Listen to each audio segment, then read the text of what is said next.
আমরা আস্বাদন করতে চলেছি। ভগবানের সর্বশ্রেষ্ঠ লীলা, সর্বলীলার মুকুটমণি লীলা, সর্বলীলা রসবিন্দে যে লীলাখানা ভগবান তৈরি করেছে, মহা মহা রাস রস লীলা। তাহলে মা, আমাদের সর্বপ্রথম জানা প্রয়োজন যে রাস শব্দের অর্থটা কি। ভগবান যে এত লীলা করলেন, আর এই রাস লীলাকে কেন সর্বশ্রেষ্ঠ লীলা বলা হয়? আর তো অনেক লীলা ছিল। তাহলে সর্বপ্রথম আমরা জেনে নেই রাস শব্দের অর্থটা কি। রাস বানানটা কি হয় গো?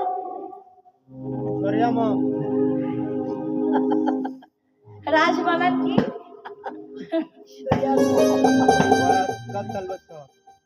রয়াকা আর দন্তস্ব রাস, এই তো।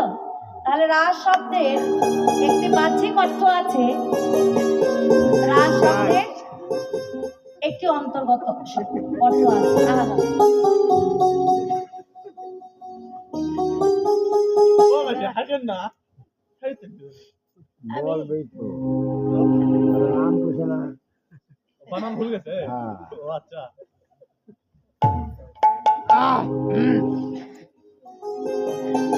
তাহলে বাহ্যিক অর্থটা কি?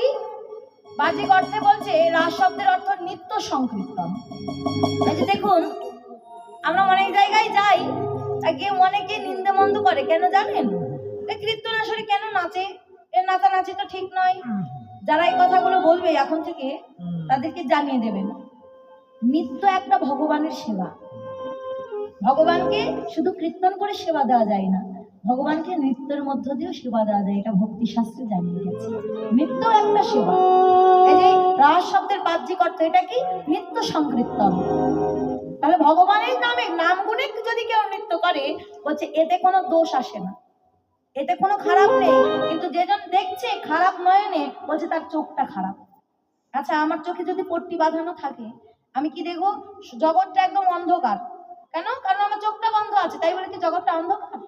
অন্ধকার নয়। বলছে নিজের চোখের পট্টিটা খুলে ফেলো, তাহলে দেখতে পাবে জগৎটা কেমন আলোকিত, আলোময়। ভক্তিশাস্ত্রে বলছেন নারীদের নাচ কি? নারীদের নাচের নাম হলো লাস্য, অর্থাৎ একটি কোমলীয়তা ভাব আছে।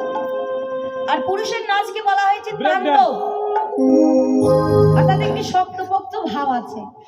এবং নারী এবং পুরুষ একত্রিত হয়ে যখন নাচে, এই নারী পুরুষের একত্রিত নাচকে বলা হয় হল্লীশক। কিন্তু এই হল্লীশক রাসে পরিণত হয়েছিল কোন দিন? যেই দিন ভগবান আমার বাজিয়ে তুলেছিলেন সেই মোহন মুরলীর রবখানা। আর সেই মোহন মুরলীর রবে মদনের অহংকার হয়েছিল চূর্ণ, আর গোপীদের মনোবাসনা হয়েছিল পূর্ণ। সেই দিন এই সামান্য হল্লীশক পরিণত হয়েছিল রাস সংকীর্তন। এটা হলো বাহ্যিক অর্থ। তাহলে ভগবান ওই 429 কোটি 40,80,000 বছর নিয়ে কেবলমাত্র নেচেই গেছে? বলছেন না। তাহলে অন্তর্গত ভাবখানা কি? দেখুন, ওই যে বললাম রাস বানান, রয় আকার আর দন্তস্ব। তাহলে রয়ে থেকে বিদ্যমান, দন্তস্বয়ে থেকে বিদ্যমান, আর মাঝের ওই আকারটা থেকে বিদ্যমান, এটা আমাদের জানা প্রয়োজন।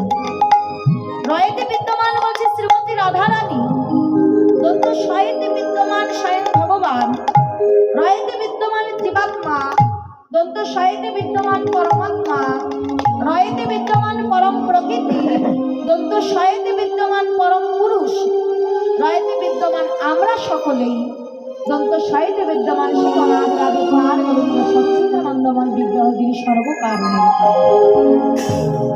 কিন্তু ওই যে মাঝখানে একটি আকার রয়েছে, ওই আকারটাতে কি বিদ্যমান? ওই আকারটাতে বিদ্যমান বলছে মহামায়া আদ্যা শক্তি। মাঝখানের ওই আকার একটি পর্দা, ওই একটি পর্দার কারণে, মায়ার পর্দার কারণে ভক্ত এবং ভগবান, জীবাত্মা এবং পরমাত্মা, প্রকৃতি এবং পুরুষের মিলনটা হতে পারছে না। তাহলে মাঝখানের পর্দাটা যদি একবার তুলে দেওয়া হয়, রাস কিসে পরিণত হবে? আকারটা যদি তুলে নেওয়া হয় কি হবে? আকারটা তুলে নিলে রাস পরিণত হবে রসে। তাহলে এই রসটা যেজন আস্বাদন করতে পারছেন, একমাত্র তারাই এই রাস লীলার তাৎপর্যখানা জানতে পারে। এই যে মায়া পরিত্যাগ করেছিলেন, বৃন্দাবন ধামে যারা ইন্দ্রিয় সুখ পরিত্যাগ করেছিলেন তাদেরকে নিয়ে ভগবান আমার করছেন মহারাস রসলীলা খানা। মায়ার জগতে থেকে, মায়ার সংসারে থেকে কোনোদিনও রাসের অধিকারী হওয়া যায় না। তাহলে বলছে রাস জানতে গেলে, রাজ বুঝতে গেলে, রাসের রসখানা সাধন করতে গেলে সর্বপ্রথমে এই মায়াটাকে পরিত্যাগ করতে হবে। যেজন মায়াটাকে পরিত্যাগ করতে পারছে সেজনই রাসের তাৎপর্য জানছে, আর যেজন মায়ার তাকে পরিত্যাগ করতে না পারে বলছে রাস যত কীর্তনিয়ার মুখেই শোনো না কেন, এই রাসের তাৎপর্যখানা ততদিন পর্যন্ত আস্বাদন হবে না। আর সর্বশ্রেষ্ঠ লীলা কেন রাসলীলাকে বলা হলো? দেখুন, সকল লীলা আমার ভগবান বলে করেছেন, কিন্তু অন্যান্য আর কোন লীলাতে ভক্ত ভগবান জীবাত্মার পরমাত্মার মিলন লীলা হয় না। কেবলমাত্র এই রাসলীলা, যে রাসলীলাতে জীবাত্মা পরমাত্মা ভক্ত ভগবান প্রকৃতি এবং পুরুষের মিলন হয়ে গেছে। আর বৃন্দাবন মাঝে সর্বশ্রেষ্ঠ রস কোনটা? ওই যে বলেন পঞ্চরসের মধ্যে সর্বশ্রেষ্ঠ রস মধুর রস, শান্ত দাস্য সখ্য বাৎসল্য মধুর। যে পাঁচটি রসের মধ্যে সর্বোৎকৃষ্ট রস মধুর রস, যে মধুর রসখানা অন্যান্য কোনো লীলাতে প্রয়োগ করে নাই ভগবান, কেবলমাত্র এই রাস রসলীলাতে ভগবান আস্বাদন করেছেন। এই কারণে এই রাস লীলাকে বলছেন সর্বশ্রেষ্ঠ লীলা। তাই ভগবান আজ রাস রজনীতে নিজের মায়ার গৃহটা পরিত্যাগ করে হাতে তুলে নিলেন সেই মোহন মুরলীখানা, আর বৃন্দাবনের শোভাখানা দর্শন করছেন। কেমন? ইবা শারদ চাঁদ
মল্লিকা মালতী জ্যোতি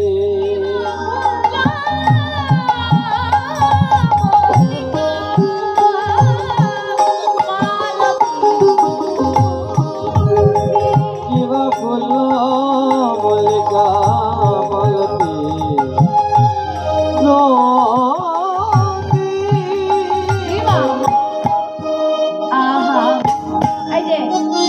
করতালি দেওয়া যায় না না থাক বলি মগতা মধুকর করনি রে অমত মধুকর আর মত মধু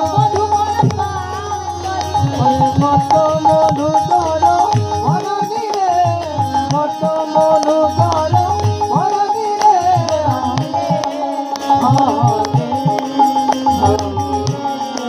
ধরনি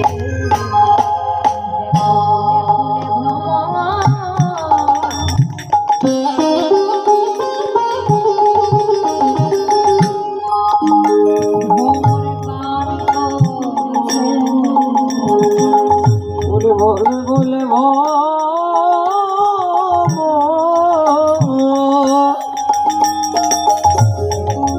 ওরে গানে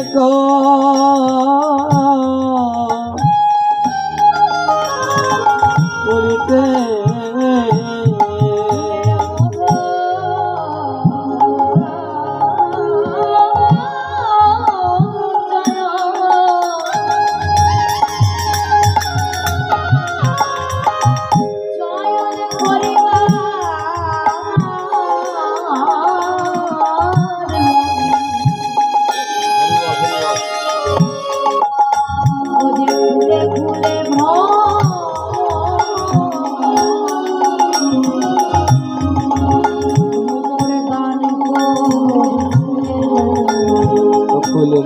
চয়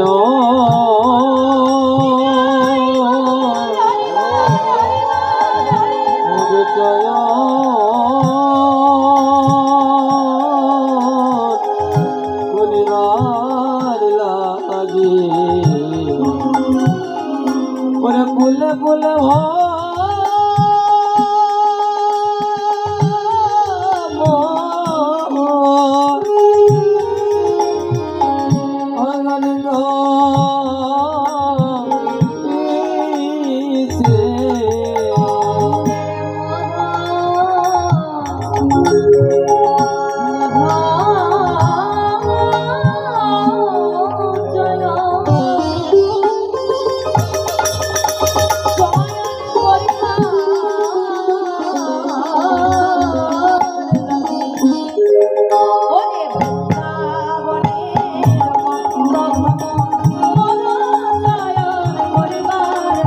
বৃন্দাবনের মতো হমন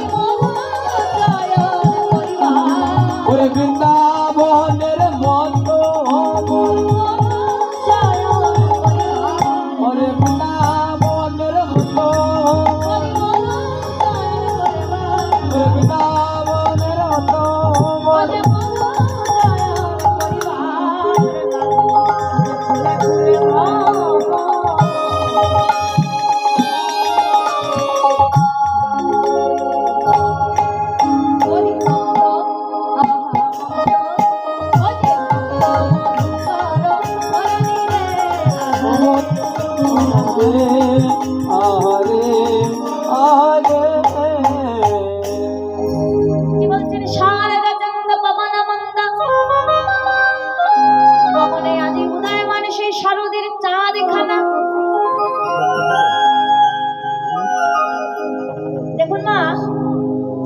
কতদিন পর পর পূর্ণিমা হয়? 1 মাস পর পর। তাহলে 12 মাসে 12 বার পূর্ণিমা হবার কথা, তাই তো? কিন্তু সেখানে 1 বছর ভালো করে লক্ষ্য করে দেখবেন 12 মাসে 13 বার করে পূর্ণিমা হয়। তাহলে 12 মাসে 13 বার পূর্ণিমার মতো সবচাইতে সুন্দরতম পূর্ণিমা কোনটা গো? সবচাইতে সুন্দরতম পূর্ণিমা কোনটা? কিন্তু এই রাস পূর্ণিমাটা কোন সময় হয়? রাস কোন সময় হয়? কার্তিক মাসে, তাই তো? তবে তিথির ঘোর ফিরে অনেক সময় সামনের পেছনের মাস পড়ে যায়, কিন্তু এই রাস পূর্ণিমাটা যখন হয় তখন কি শরৎকাল থাকে? একদমই নয়। রাস যখন হয় তখন শরৎকাল থাকে না। তাহলে এই যে বলেছে শারদ চন্দ্র, তাহলে কি করে হলো শারদের চাঁদ? দেখুন, আমাদের এই যে বর্তমান সময়ে বছরের প্রথম মাস কোনটা? বৈশাখ। বৈশাখ মাস থেকে বছরের শুরু হয়। কিন্তু বাবা, ওই দাপর যুগে এই বৈশাখ মাসটা বছরের প্রথম মাস ছিল না। তবে কোন মাস ছিল? অগ্রহায়ণ মাস।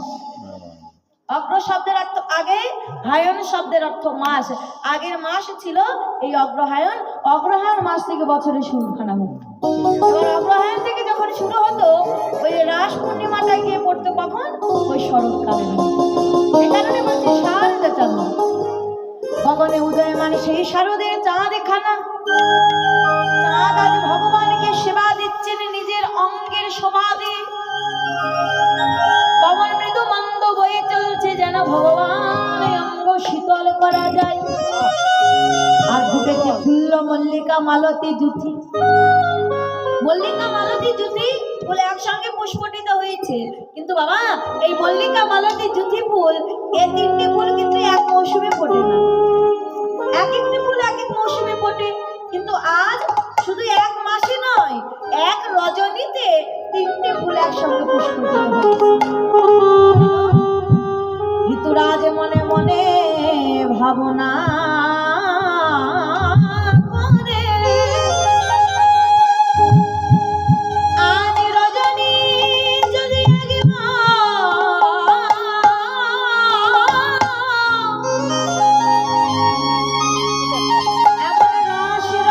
যদি একবার মোদের জীবন থেকে চলে যায়, এমন রাস রজনী আবার ফিরে পেতেও পারে না, পেতেও পারে।